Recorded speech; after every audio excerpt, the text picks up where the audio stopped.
Il y a quelques semaines, je vous ai présenté une extension qui s'appelait Admin Site Enhancement, qui était une extension que moi j'appelais de nouvelle génération, c'est-à-dire une nouvelle tendance d'extension modulaire qui amène plein de fonctionnalités à l'intérieur d'une seule et même extension. Donc ce que j'appelais aussi finalement des couteaux suisses. Et j'ai un autre couteau suisse à vous présenter aujourd'hui. Cette extension-là, son créateur, je l'ai rencontré à un WordCamp il y a quelques mois. On a parlé de son extension et je voulais en faire justement une vidéo.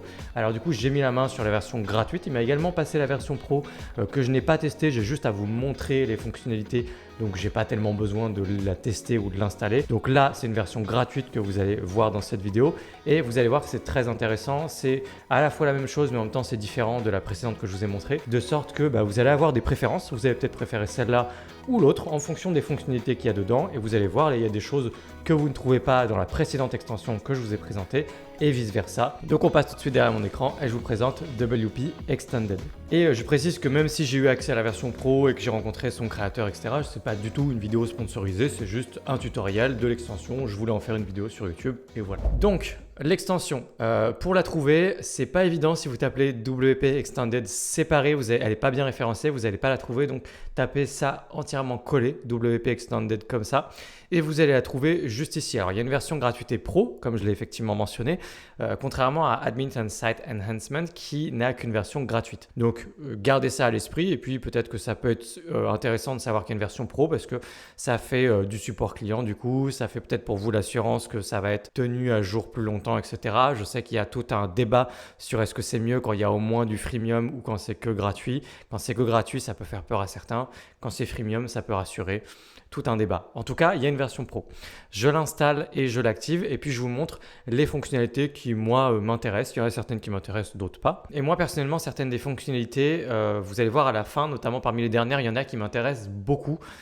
Et moi, clairement, si je la mettais sur mon site, j'enlèverais 2 ou 3 extensions facilement. Donc, on va directement dans le menu WP Extended et on a ici les modules. Alors, je vois que tous mes tests sont restés, donc tous les menus sont restés activés. C'est pas grave. Vous, quand vous arrivez, vous allez avoir tout ça qui est vide. Il n'y aura rien de tout ça, il y aura juste modules. Et ensuite, on va dérouler un à un les différentes fonctionnalités. Et donc, qu'est-ce qu'on trouve en premier? Alors d'abord, on a Duplicate Menu. Donc, je ne vais pas passer du temps sur chacune des fonctionnalités. Vous pouvez tester, voir ce qui vous intéresse. Dupliquer des menus, par exemple, ça ne m'intéresse pas spécialement. Je vais le désactiver. Moi, ce qui m'intéresse vraiment beaucoup, ça va être Plugin and Theme Rollback, par exemple.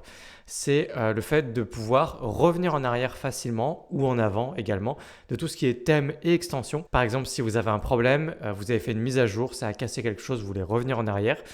Ça, c'est ce qu'on appelle du rollback. Et donc ici, on peut le faire uniquement avec les extensions ou les thèmes qui étaient déjà dans WordPress.org, donc ce qui est déjà accessible depuis WordPress.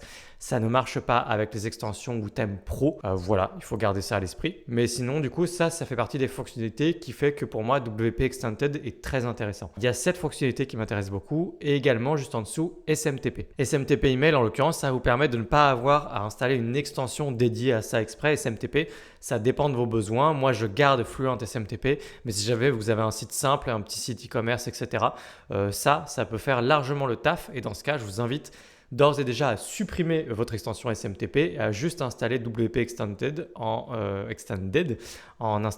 activant cette fonctionnalité. Ensuite, quand vous activez une fonctionnalité, vous avez un menu qui apparaît là. Il faut actualiser pour voir le menu. Vous allez dans le menu et vous avez les réglages du coup par rapport à cette fonctionnalité ou ce module. Donc je précise que c'est des modules et c'est peut-être intéressant de faire un point sur comment ça fonctionne. Parce que j'ai vu des retours et des commentaires sur la première vidéo qui me disaient du coup ça fait quand même un plugin qui fait beaucoup de choses, donc elle n'est pas spécialisée, donc ça risque de ne pas fonctionner bien avec d'autres extensions ou alors ça risque de charger beaucoup de code, de ralentir mon site parce qu'il y a des tas de trucs que j'installe dont j'ai pas besoin et j'utilise que 1 ou 2 trucs, donc du coup ça fait beaucoup de gâchis, etc. Et donc il y avait une méconnaissance sur le fonctionnement même de ce type d'extension. C'est pour ça que j'insiste sur le terme de module, c'est modulaire. En fait, modulaire, ça veut dire que tout ce qui n'est pas coché ici, ça ne charge pas. Il n'y a pas de code chargé par rapport à une fonctionnalité qui est désactivée ici. C'est pour ça que ce type d'extension, comme la première que je vous ai montrée, est très intéressante. C'est des fonctionnalités simples. Évidemment que je vous dis pas de chercher les couteaux suisses sur des choses qui peuvent être un peu compliquées et où des fois, il vaut mieux avoir une extension spécialisée. C'est un raisonnement qui a du sens. Mais sur des petites fonctionnalités toutes bêtes, dupliquer quelque chose, revenir en arrière d'un plugin, pouvoir dupliquer des pages facilement, SMTP, etc. Que des petits trucs bêtes direct comme ça, tout simple, plutôt que d'avoir des petites extensions. Avoir un couteau suisse comme ça, c'est vachement plus simple à gérer parce que vous savez que toutes les fonctionnalités qui sont à l'intérieur ne peuvent pas ne pas être compatibles entre elles parce que c'est la même extension, forcément ça marche. Donc ça vous fait moins d'extensions sur votre site et ce n'est pas une extension qui ralentit votre site parce que, encore une fois, tout ce qui est désactivé, le code n'est pas chargé, donc vous n'alourdissez pas votre site pour rien. Ok, alors du coup, cette fonctionnalité m'intéresse beaucoup. Celle-là m'intéresse beaucoup. Ici, c'est basique, mais c'est pareil, c'est intéressant de l'avoir. Vous pouvez insérer des petits extraits de code, du coup JS, CSS, HTML dans votre header ou votre footer. Vous l'activez, vous avez accès à ça ici, Snippets. Là, vous avez dans la version Pro quelques petites options en plus. Pixel Tag Manager, par exemple, pour tout ce qui est Facebook, Google, Pinterest, etc. Là encore, on a quelque chose qui quand même vaut pas mal le coup si jamais vous vous penchez sur la version Pro et que vous vous dites je veux un couteau suisse comme ça et je veux tout ce qu'il y a dans cette extension, y compris dans la version Pro. Dans ce cas, là, c'est quand même intéressant d'avoir une extension qui vous permet de mettre tous vos pixels basiques Google, Facebook, Pinterest. J'espère qu'il y a d'autres choses que Google, Facebook et Pinterest, mais c'est déjà pas mal. Là, c'est des petites options pour modifier un peu l'apparence du back-office de WordPress. Ça ne m'intéresse pas trop ici. Quick Search, je vous propose de passer directement à la suite dans la partie sécurité. Ici, globalement, faites attention à ce que ça ne vienne pas parasiter une extension de sécurité que vous auriez déjà d'installer, mais sinon, tout m'intéresse.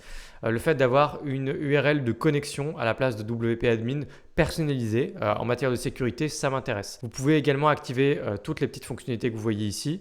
Ça, faites toujours attention à sauvegarder votre site quand vous activez ce genre de choses et à vérifier que tout marche bien après. Autant qu'avant.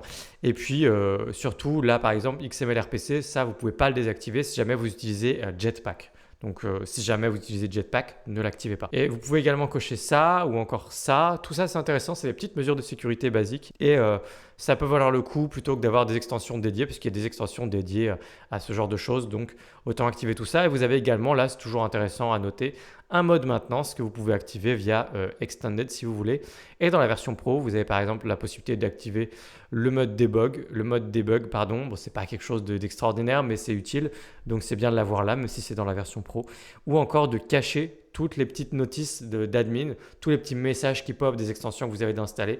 Vous pouvez tous les cacher à partir de cette option-là. Ensuite, on descend. On a la possibilité de dupliquer rapidement tout type de posts, donc les articles et puis d'autres types de posts et les pages.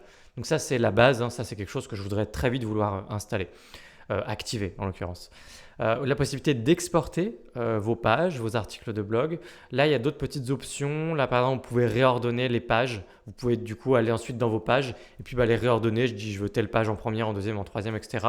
Ça peut être utile pour vous organiser. Après, si on a beaucoup de pages, je préfère un système de dossier plutôt qu'un système qui réorganise les pages. Et je trouve que ce serait beaucoup plus intéressant dans un couteau suisse d'avoir justement un système de dossier. Et personnellement, moi, c'est un type d'extension que j'aimerais beaucoup faire, produire moi-même. Et justement, dans ce cas, je mettrais absolument par défaut tous ces petits trucs-là. Je mettrais ça d'office, je mettrais un système de dossier aussi, le rollback comme on a vu avant, etc. Donc, il y a vraiment des choses que je trouve ont leur place ici. Enfin, Users, il y a quelques petites options marrantes. Là, il peut y avoir moins d'infos à l'intérieur des profils quand on clique dans un profil ici. Vous pouvez cacher des choses si ça vous intéresse, si vous trouvez qu'il y a trop de choses. Là, ce qui m'intéresse beaucoup, User Switching, ce qui vous permet de passer dans les bots directement de l'un de vos comptes utilisateurs sur votre site et de voir exactement ce qu'il voit, d'être à sa place. Moi, j'utilise tout le temps une extension qui s'appelle justement User Switching, je pense. Et donc, le fait de pouvoir avoir ça un jour, peut-être en version pro, là, je ne sais pas, ça, pour moi, ça vaut beaucoup. Enfin, c'est vraiment quelque chose qui m'intéresse et je suis super content de voir ça ici. J'espère que ce sera dans la version gratuite, mais ce n'est pas moi qui décide. Et puis enfin, Image et Media, vous avez 2-3 petites options ici. Également là, il y a 2-3 trucs très intéressants ici. Vous pouvez désactiver complètement Gutenberg si vous ne travaillez pas avec Gutenberg, mais vous êtes plutôt Elementor ou Divi, vous pouvez complètement désactiver les blocs et Gutenberg. Ça peut vous permettre de gagner un peu en performance sur votre site, donc c'est plutôt cool. Vous pouvez désactiver tous les éditeurs et tous les widgets ici. Vous pouvez vous assurer que la barre administrateur est cachée pour tous les rôles non administrateurs sur votre site. Donc, si vous avez des élèves ou des clients, ce genre de choses, et ils viennent se connecter à votre site, des fois, en fonction des outils que vous utilisez, il y a toujours une petite barre WordPress en haut. Normalement non, mais ça peut arriver. Et donc là, vous pourriez le cacher, par exemple. Vous êtes sûr de pouvoir le cacher avec cette extension. Donc ça, c'est une option très utile. Et moi, j'ai beaucoup aimé ce qu'on trouve à la fin là, même si c'est dans la version pro. Donc là, on peut désactiver les auto-updates, alors pourquoi pas. Mais surtout, on peut complètement désactiver le système de blog et de commentaires sur WordPress. Et ça, je trouve ça très, très intéressant. Parce que pour moi, effectivement, dans ma conception d'un bon CMS, à la place de WordPress, je ne rendrai pas obligatoire le blog. Je le rendrai optionnel, facultatif, peut-être via une extension très importante, top level évidemment chez WordPress, mais en fait je ne vois pas pourquoi le blog et tout le système de blog et tout ce qui va avec est imposé aux gens. Il y a beaucoup de sites qui n'ont pas besoin de ça et donc ça fait ça de moins à charger, l'interface est moins compliquée. Bref, pour moi, c'est pas normal que le blog soit un truc de force comme ça dans WordPress. Et j'aime bien l'idée de pouvoir désactiver le blog. Donc là, on peut désactiver le blog et on peut désactiver tout le système de commentaires également, qui pour beaucoup de sites ne sert complètement à rien. Donc ça, j'aime beaucoup. Ça fait partie des petites options que j'aime le plus. Donc voilà, il y a pas mal de choses intéressantes quand même. Il y a des choses qui manquent par rapport à Admin and Site Enhancement et puis il y a des choses en plus que ASE n'a pas. Donc c'est à vous de faire un choix. Vous pouvez évidemment avoir les deux, mais moi l'objectif de ce genre d'extension, c'est d'en avoir le moins possible d'extensions. Donc j'ai pas envie d'avoir les deux. C'est psychologique, mais c'est comme ça. En tout cas, c'est pas incompatible. Vous pouvez avoir les deux. Toujours est-il que moi, je voulais vous montrer des extensions. Une extension de plus, couteau suisse, qui vous permet d'avoir moins d'extensions, qui vous permet de désinstaller des choses, d'avoir une installation WordPress plus propre, plus clean, avec moins de problèmes.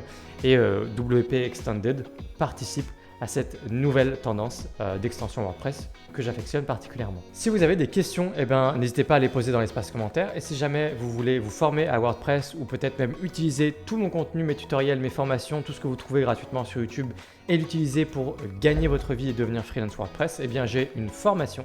Vous trouverez tout ça directement dans la description de cette vidéo. Je vous laisse jeter un œil à tout ça. Et moi, je vous retrouve très bientôt dans une prochaine vidéo WordPress. Abonnez-vous à cette chaîne évidemment si ce n'est pas déjà fait. Et je vous dis à bientôt. Ciao!